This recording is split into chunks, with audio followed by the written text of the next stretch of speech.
খুবই খোঁজ ঠান্ডা দিকে দিকে লড়ছে লড়বে।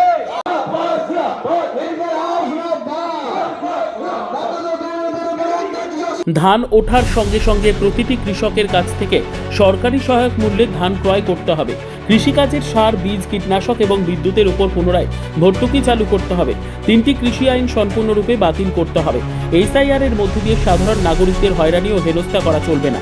100 দিনের কাজ চালু করতে হবে। এই সমস্ত দাবি সহ মোট 11 দফা দাবির ভিত্তিতে সিপিএমের শ্রমিক, কৃষক, ক্ষেত মজুর ও বস্তি উন্নয়নের পক্ষ থেকে গঙ্গারামপুর সমষ্টি উন্নয়ন আধিকারিকের কাছে ডেপুটেশন দেওয়া হলো।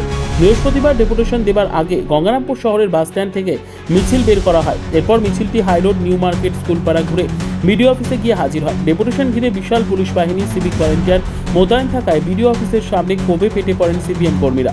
পাশাপাশি 7 জনের এক প্রতিনিধি দল বিডিওর কাছে গিয়ে স্মারকলিপি তুলে দেন। এদিনের কর্মসূচিতে নেতৃত্ব দেন সিপিএমের গঙ্গারামপুর এরিয়া কমিটির সম্পাদক জীবন সরকার, সিপিএম নেতা অচিত্য চক্রবর্তী, পার্থ সরকার, সারা ভারত কৃষক সভার জেলা সম্পাদক সুবীর কুমার দাস, মনীন্দ্রনাথ সরকার, অনুপ কুমার দেব, শঙ্কর শর্মা প্রমুখ। গঙ্গারামপুর ব্লকের ভিডিও তাদের দাবিগুলি খতিয়ে দেখে প্রয়োজনীয় ব্যবস্থা গ্রহণের আশ্বাস দেন। আজকে মূল দাবি ছিল যে কৃষক ধান উঠছে তখন সরকার ধান কিনছে না। অভাবী কৃষকের ধান যখন শেষ হয়ে যাচ্ছে তখন ধান কেনা শুরু করছে। তাতে দেখা যাচ্ছে যে ফরিয়ারা লাভবান হচ্ছে, নেতা মন্ত্রী এর মধ্যে ইনভলভ থাকছে। তার জন্য ধান ওঠার সঙ্গে সঙ্গে কৃষকের কাছে ধান কিনতে হবে। 2 নম্বর হচ্ছে যে ক্ষেত মজুর, এই ক্ষেত মজুররা 3 বছর থেকে কাজ পাচ্ছে না। সেই জন্য ক্ষেত মজুরের রাজ্য কমিটি কোর্টে কেস করেছিল।